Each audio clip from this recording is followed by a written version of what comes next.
Hi welcome back to my channel. ಈ first recipe ತೋರಿಸ್ತಾ ಇದ್ದೀನಿ. ರೆಸಿಪಿಗೆ ಏನೇನು ಬೇಕು ನೋಡೋಣ. ಸ್ವಲ್ಪ ಹುಣ್ಸೆಹಣ್ಣು ಬೇಕು, ಸಣ್ಣ ನೆಲ್ಲಿಕಾಯಿ ಅಷ್ಟು ಹುಣ್ಸೆಹಣ್ಣು ತೊಗೊಂಡಿದ್ದೀನಿ. ಆಮೇಲೆ 2 ಈರುಳ್ಳಿ, ಸ್ವಲ್ಪ ಕರ್ಬೇವಿನ ಸೊಪ್ಪು, ಕೊತ್ತಂಬರಿ, 2 ಮೆಣಸಿನ್ಕಾಯಿ ತೊಗೊಂಡಿದ್ದೀನಿ. ನಿಮಗೆ ಖಾರ ಎಷ್ಟು ಬೇಕು ನೀವು ಅದನ್ನು ಜಾಸ್ತಿ ಕಡಿಮೆ ಮಾಡ್ಕೊಳ್ಳಿ. ಕಡಲೆಬೀಜ, ಆಮೇಲೆ ತೆಂಗಿನಕಾಯಿ ತುರಿ. ಇದ್ರ ಜೊತೆಗೆ ನಮಗೆ ಉಪ್ಪು, ಅರಿಶಿನ, ಎಣ್ಣೆ ಇಷ್ಟು ಬೇಕು ಅಡುಗೆಗೆ. ಬನ್ನಿ ಹೆಂಗೆ ಮಾಡೋದು ಅಂತ ತೋರಿಸ್ತೀನಿ. ಫಸ್ಟು ಸ್ಟವ್ ಹಚ್ಚಿಬಿಟ್ಟು ಒಂದು ಬಾಣಲಿ ಇಟ್ಕೊಳ್ಳಿ. ಇದನ್ನು ನಾವು ಹುಣ್ಸೆಹಣ್ಣು ಚಿತ್ರಾನ್ನ ಅಂತ ಕರಿತೀವಿ, ಇಲ್ಲ ಹುಳಿಯನ್ನ ಅಂತ ಕೂಡ ಕರೀತಾರೆ ನಮ್ಮೂರ ಕಡೆ ಎಲ್ಲ. ಒಂದು ಬಾಣಲಿ ಇಟ್ಕೊಂಡು 2 ಸ್ಪೂನ್ ಎಣ್ಣೆ ಹಾಕ್ಕೊಳ್ಳಿ. ಎಣ್ಣೆ ಕಾದ್ಮೇಲೆ ಸ್ವಲ್ಪ ಸಾಸಿವೆ ಹಾಕ್ಕೊಳ್ಳಿ. ಸಾಸಿವೆ ಸಿಡ್ದಾದ್ಮೇಲೆ ಕಡಲೆಬೀಜ ನಿಮ್ಗೆ ಎಷ್ಟು ಬೇಕು ಅಷ್ಟು ಹಾಕ್ಕೊಳ್ಳಿ. ನಮ್ಮ ಮನೇಲಿ ನಾನು ಇದನ್ನು ಒಂದೇ ಟೈಮ್ಗೆ ಅಥವಾ 2 ಟೈಮ್ ಮಾಡ್ಕೊತೀನಿ. ಅಷ್ಟಕ್ಕೆ ಇಷ್ಟೇ ಸಾಕು. ಕಡಲೆಬೀಜ ಜಾಸ್ತಿ ಹಾಕ್ದಷ್ಟು ಇನ್ನೂ ಚೆನ್ನಾಗಿರುತ್ತೆ ಟೇಸ್ಟು.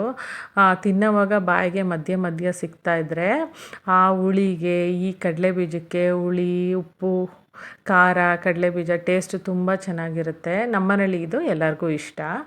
ಕಡಲೆಬೀಜ ಕಲರ್ ಚೇಂಜ್ ಆಗಿ ಕ್ರಿಸ್ಪಿ ಆದ ತಕ್ಷಣ ಕರ್ಬೇವಿನ ಸೊಪ್ಪು ಹಾಕ್ಕೊಳ್ಳಿ.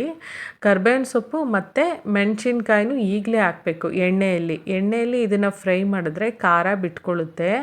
ನಾವು ಆಮೇಲೆ ಹಾಕಿದ್ರೆ ಖಾರ ಚೆನ್ನಾಗಿ ಬಿಟ್ಕೊಳ್ಳಲ್ಲ. ಅದು ಎಣ್ಣೆಲಿ ಬೆಂದ ತಕ್ಷಣ ಖಾರ ಗೊಜ್ಜಿಗೆ ಚೆನ್ನಾಗಿ ಬಿಟ್ಕೊಳ್ಳುತ್ತೆ. ನಾನು ಈರುಳ್ಳಿನ 2 ತೊಗೊಂಡು ಈ ಥರ ಸ್ಲೈಸ್ ಮಾಡಿ ಇಟ್ಕೊಂಡಿದ್ದೀನಿ.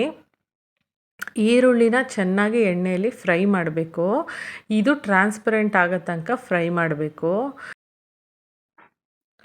ಎಷ್ಟು ರುಚಿಗೆ ಉಪ್ಪು ಬೇಕು ಅಷ್ಟು ಹಾಕ್ಕೊಳ್ಳಿ. ನಾನಿಲ್ಲಿ 1/4 ಸ್ಪೂನ್ ಉಪ್ಪು ಹಾಕ್ಕೊಂಡಿದ್ದೀನಿ.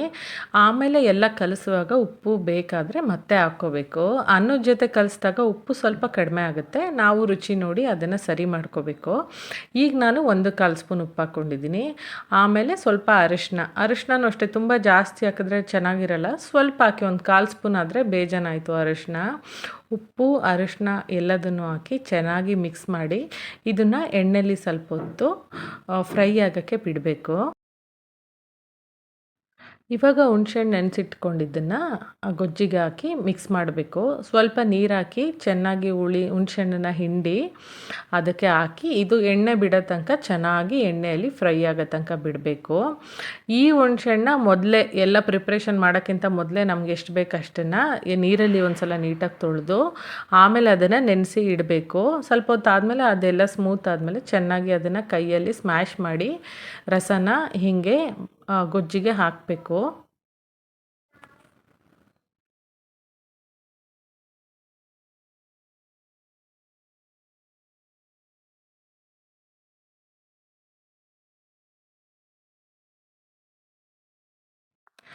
ಈಗ ಹುಳಿ, ಉಪ್ಪು, ಖಾರ ಎಲ್ಲ ಗೊಜ್ಜಿನ ಜೊತೆ ಚೆನ್ನಾಗಿ ಬೆಂದು ಸೈಡಲ್ಲೆಲ್ಲ ಎಣ್ಣೆ ಬಿಟ್ಕೊಳ್ತಾ ಬರುತ್ತೆ.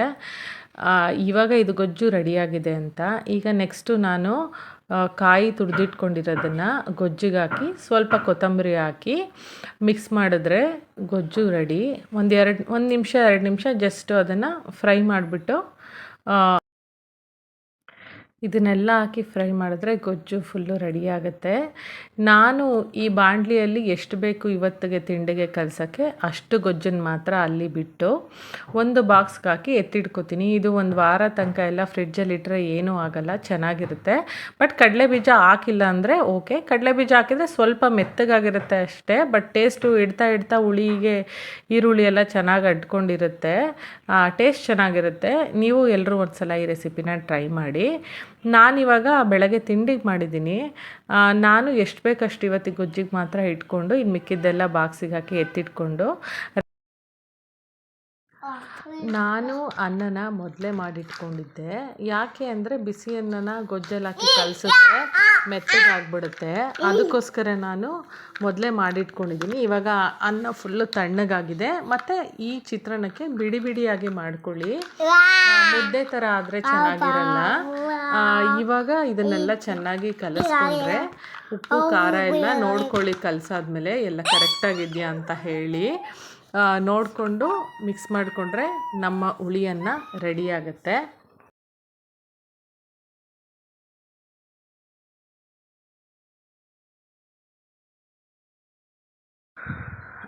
ಇವತ್ತಿನ ವಿಡಿಯೋ ಹೆಂಗನ್ನಿಸ್ತು ಅಂತ ಕಮೆಂಟ್ ಬಾಕ್ಸಲ್ಲಿ ತಿಳಿಸಿ. ಈ ವಿಡಿಯೋ ಇಷ್ಟ ಆಗಿದ್ರೆ ಲೈಕ್ ಮಾಡ್ಕೊಳ್ಳಿ, ಶೇರ್ ಮಾಡಿ, ಸಬ್ಸ್ಕ್ರೈಬ್ ಮಾಡ್ಕೊಳ್ಳಿ. ನಿಮ್ಮ ಒಂದೊಂದು ಸಬ್ಸ್ಕ್ರೈಬ್ ಕೂಡ ನನಗೆ ತುಂಬ ಇಂಪಾರ್ಟೆಂಟ್ ಆಗುತ್ತೆ. ಸಪೋರ್ಟ್ ಮಾಡಿ ಸಬ್ಸ್ಕ್ರೈಬ್ ಮಾಡಿಕೊಂಡು. Thank you for watching. Next ವಿಡಿಯೋಲ್ ಇವತ್ತು ನನ್ನ ಜೊತೆಗೆ ನನ್ನ ಮಗನೂ ಕೂಡ ವಾಯ್ಸ್ ಓವರ್ ಕೊಟ್ಟಿದ್ದಾನೆ. ಅದು ಹೆಂಗಿತ್ತು ಅಂತ ಕಮೆಂಟ್ ಬಾಕ್ಸಲ್ಲಿ ತಿಳಿಸಿ.